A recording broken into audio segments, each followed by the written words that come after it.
चमकने वाली अभ्रक ने झारखंड के कोडरमा जिले के गरीब संथाल व आदिवासी परिवारों के जीवन में अंधेरा ला दिया।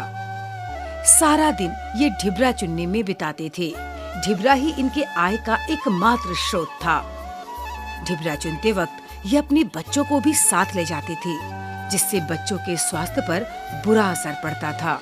माइंस में जो माँ लेकर के जो चले जाती थी और उस माइंस में जो डिगिंग और पिकिंग का काम जो करती थी, तो उससे जो डस्ट निकलता था वो बच्चे को प्रभावित करता था। तब ऐसे में सवेरा फाउंडेशन उनके जीवन को संवारने का काम कर रहा है और AIN इन सब में अपना भरपूर साथ दे रहा है। AIN और सवेरा फाउंडेशन के द्वारा वैसे परिवारों के साथ काम कर रहे हैं जो बरसों से ढिबरा चुनने का काम कर रहे हैं। हम लोगों का ये प्रयास है कि हम लोग ग्रामीणों को ढिबरा चुनने के काम से हटाकर अन्य कोई रोजगार उपलब्ध कराकर उसके प्रति जागरूक करके उनको काम मिले।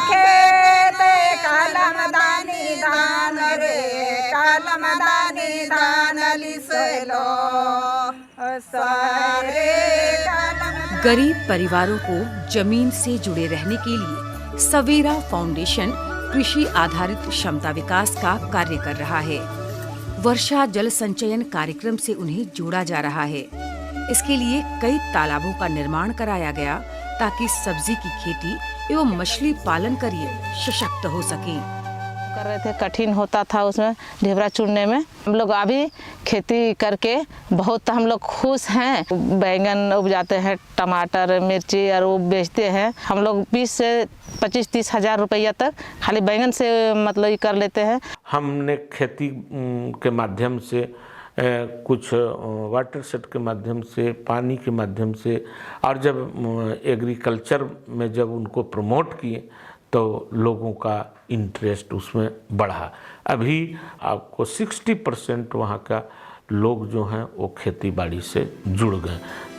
यहाँ के गरीबों को आजीविका कार्यक्रम से जोड़ने के लिए लगातार प्रशिक्षण दिया जा रहा है, जिससे कृषि, पशुपालन, फलदार वृक्षारोपण जैसे आमदनी वाले विभिन्न साधनों से जोड़ने में सफलता मिल रही है। ढिबरा से ज़्यादा आमदनी हो रहा है हम लोग खेती में। साल भर में 50,000 की सब्जी हम निकाल देते हैं। सवेरा ने 3 से 5 वर्ष तक के बच्चों के लिए शिशु गृह की शुरुआत की, ताकि माताएं अपने बच्चों को यहाँ छोड़कर खेती या मजदूरी करने जा सकें। आज 20 गांवों में 400 बच्चों को अच्छी परवरिश मिल रही है। इससे बच्चों में खेलकूद व पढ़ाई के प्रति रुचि पैदा हो रही है। क्रेश में बच्चा को छोड़ देते हैं हमारे पास और अपना निश्चित होकर के काम करते हैं। जिस टाइम बच्चा को लेकर के जाते थे उस टाइम उतना आमदनी नहीं कर पाते थे, लेकिन वही बच्चा को छोड़ करके जाते हैं तो वही टाइम तक ज़्यादा आमदनी कर पाते हैं। ग्रामीण क्षेत्रों में स्कूल दूर होने से लड़कियां कक्षा 5 के बाद पढ़ाई छोड़ देती थीं। हम लोग का स्कूल काफ़ी दूर है, 4 किलोमीटर। स्कूल छोड़ दिए थे 6 क्लास में। फिर अभ्रक चुनने जाने लगे हम। अभ्रक छोड़ के और पढ़ाई करने के लिए मतलब बोले हैं भैया सब।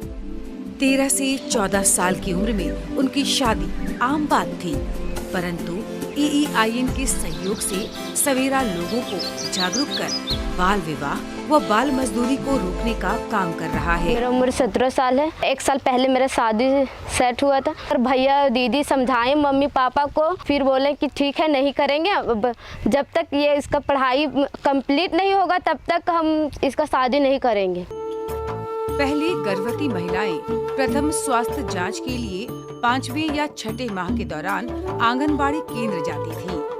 अब दूसरे माह के दौरान ही पंजीयन करा रही हैं।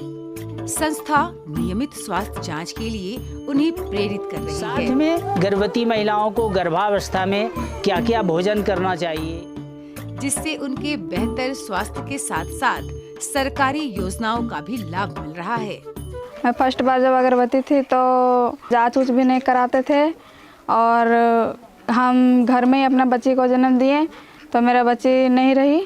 सवेरा फाउंडेशन के भैया सब आते हैं और हम लोग को बताते हैं कि वो जांच वगैरह कराना चाहिए हर महीने में और वैक्सीन वगैरह लेना चाहिए, तो हम लोग जांच कराते हैं हर महीने और वैक्सीन भी लेते हैं। अभी मेरा कोई प्रॉब्लम नहीं है और हम सोच रहे हैं कि इस बार हम अपनी बच्ची को जन्म हॉस्पिटल में ही दें।